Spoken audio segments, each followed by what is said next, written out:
Mike needed to know how much bread we needed. I get some bread to go with the black bean chili. Even if the Eagles win the next two games, as long as we don't lose any and we beat the Eagles, then the reality is the Eagles have to play their players um, throughout because right. they will have had two losses in the division. We only have one. So if they lose, we'll have a better division record, and we would take over the first place.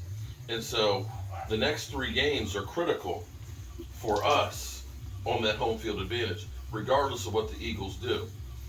It may end up being that we don't catch them, but that means then that the Eagles game against New Orleans and then against the Giants to end the season are both important games for them because if they have a hiccup with either of those games, then we take the division. So yeah.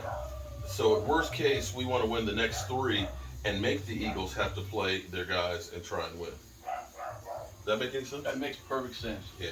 Perfect sense. That's the hope there.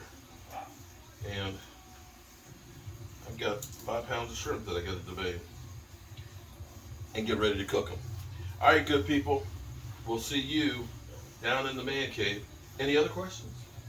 I don't think so. I'm just picking little pieces off of the NFL Network and kind of putting my own little plan in my own head, which for me is a hard task. All right, so you have seen me on YouTube, and now you've seen me actually in real life. Is there a difference? Not Has one. it changed your opinion any? No. That Well, it does. I spent money It to does. come here. I will say, this guy has a 28-hour day where all of us have a 24-hour day. And he's got some kind of weird internal battery that he runs off of when his normal battery shuts down. I don't understand it. Maybe some of you can understand it. I don't. Yeah. Just do what I do. I just get tired of sitting down. I get tired of it, okay? I get energy if I'm not sitting down. I know that's backwards, but I've been always told I'm fast backwards. Tell me more about your about the racing. Our season is done. Our season runs from February to the first weekend in November. Mm-hmm. And it goes all across the country, different towns, different states. We only go to the western side of the country because we can't afford to go all the way across. They go from Florida up to New England and all the way back to Seattle, and it's interesting for someone that doesn't understand cars a lot. That would be me. Just the simple task of tearing down a complete car, making it look like a skeleton, to then in 55 to 58 minutes having it completely back together and running again. Now, so is that like you have to do that because you're so worried about something going off, or is that like a rule? No, it's because all the parts on a race car on these particular cars are stressed to the point of max use that they have to be inspected in between every time it runs. Because it could be perfectly fine, and in other runs it could be a nuclear explosion, literally. That must cost a lot for one of these cars. What do one of these cars cost? The chassis and the bodies are worth probably $250,000. Damn. And an engine explosion, if it's a total loss, which 9 times out of 10 it is, just the block, the internals of the block is $100,000. Then all the accessories above the main motor is probably another 150 of total loss. So in all honesty, you could probably lose $500,000 in one run.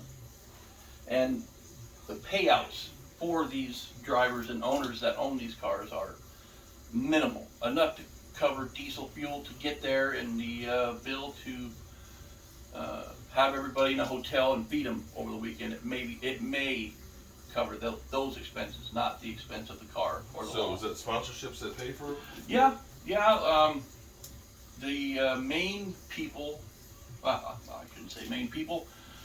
John Force is a 16-time national champion in our sport. His daughter, or actually 3 of his daughters, have raced at one time. They have all the big, Monster Energy. They have General Motors, and so he's the main dog. He's the Dale Earnhardt of our sport. But there are so many more that compete at his level with the amount of money that they're able to bring in. Pretty incredible.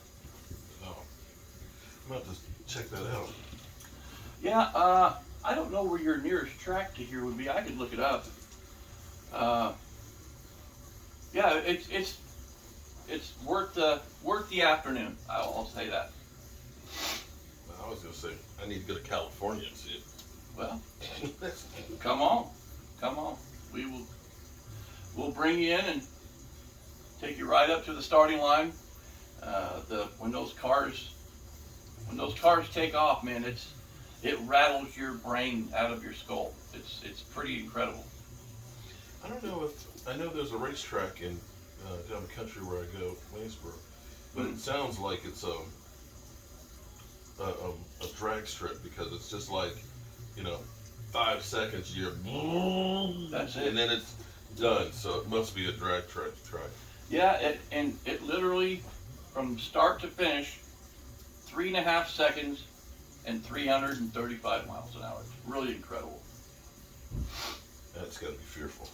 It is. It really, truly is. It's just to be an outstander or an out person looking into our sport. It's pretty incredible. The like 4.5 or 5 G's worth of downforce the driver feels in the cockpit. I don't know what it's like. I've never driven one, but I can only tell you what it sounds like and what it looks like. Yeah, that's wild. All right, good people. We are an hour and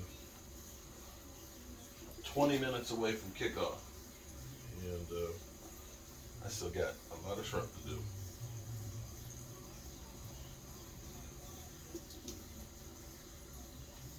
Let's go Cowboys. There we go. We better go. We got to. That's one of the things that kill me, though, is how quickly Cowboy fans are ready to turn on the team and fire everybody. Yeah. This team sucks, man. And it's like, do y'all watch any of the other teams out there and understand that everybody has bad games at some point? Everybody has a bad game, and the people that I think say that don't have the knowledge of the game. That's my opinion. Some do, but most don't.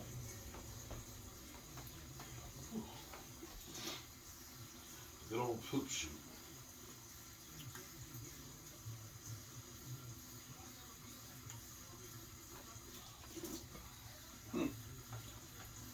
Mark, you're amazing. I don't have the patience to stand there and do that. You heard it.